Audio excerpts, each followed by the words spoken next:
Next guy coming up, I met him at Electric Forest. If you don't know what that is, that's like a rave thing. Yeah, I didn't know that. I thought it was my certification to become an electrician.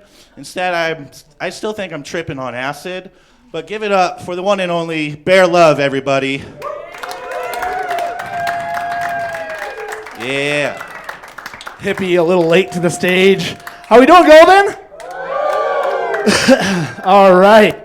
With all this talk of AI and self-driving robots, I want to make sure there's no robots among us. Laughter. All right, humans laugh. Okay, I got to do a test, and I can't do the stare test, you know what I mean, where you tell how many stoplights are. So I got to do an auditory test. Is that okay? Okay, I'm going to spell 3 words. You guys tell me what it sounds like. Any human should be able to get this. Okay, first one, TWI. It's not a real word. How's that sound? Twee. I always thought twi, but yeah, twee. All right, now TWA. TWO. Two. Human. Robots, get out of here. Two. All right. My name is Bear, and as a hippie, I'm a little worried about this government AI takeover of surveillance state. But now that you guys legalized pot here in Colorado, I'm not as worried. But I feel like they should be giving us some stats. If they're watching us, like, am I actually the worst driver in Denver, or my ex-girlfriend just says that? Like, I feel like I'm hitting numbers. I'm in the top 1% of laying in bed and texting I'm on the way. Like, I know my numbers are high. You know, and you guys legalized pot here in Colorado? Kind of put me out of a job. Nobody tells you what happened to the weed man, the one that made it out. He delivers pizza now.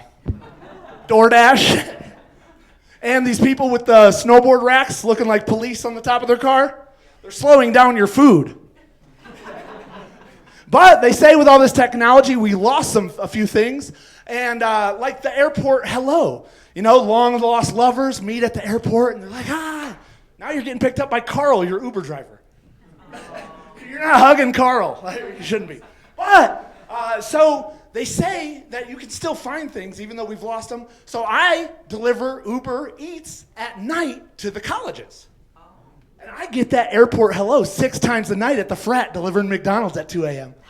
He's checking his phone for his driver. I step out of my car. Chad! But I'm a hippie, and you guys think it's easy being a hippie because I got no real job. But how many times have you used your job to get out of doing things you didn't want to do? These people know I don't have to work in the morning. I had to move a fish tank on Tuesday. I'm going out to Lamone this weekend to get a pit bull for my friend. I thought it'd be good for him to get over his breakup with his girlfriend by getting off of my couch, but instead we're getting a dog. Sometimes it'd be easier just to have a real life. But my friend, his parents are hippies. That's a real wrench in the spokes. Like, it's growing old is like hard enough, but how do you go through that rebellious phase when your parents are hippies? Get a job, go to school, get a degree. You know, it's kind of hard to run away from your dad's teepee.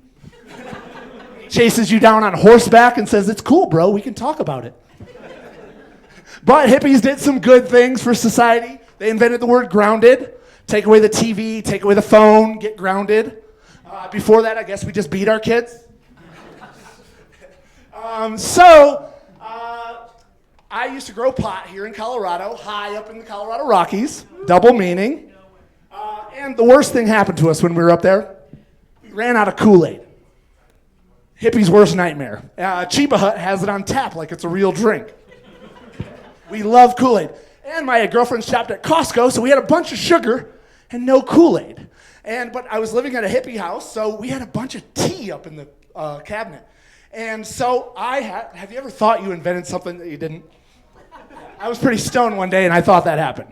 So I had this sugar and I had water, so I was making sugar water and I was gonna flavor it instead of Kool-Aid with a packet of tea.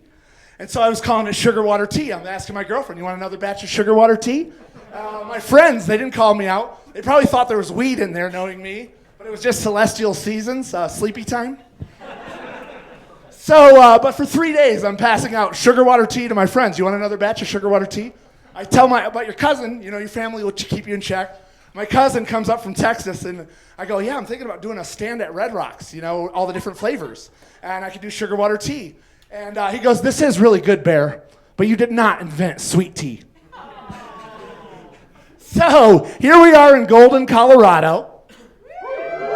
And they say that the golden era of America was the 1950s. That's why I like the kind of Western vibe we got going here. They say the best time we did it on paper was in the 1950s. And they say you can look at the art and you can judge how they were doing back then. So let's look at some of the music and compare it to today. Okay, so 1954, we had Gene Kelly. I'm singing in the rain, out there in a suit, singing in the rain.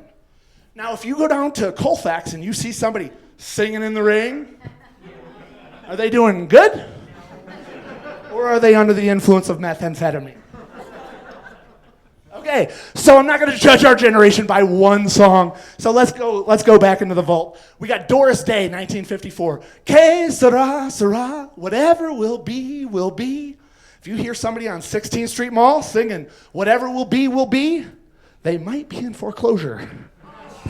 Whatever will be, the future's not ours to see. Hey, but the future of this comedy show is, we got Hippieman John Novasad. You guys have fun?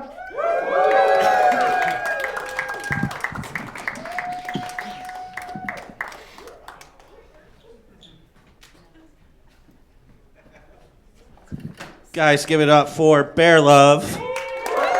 Hell yeah.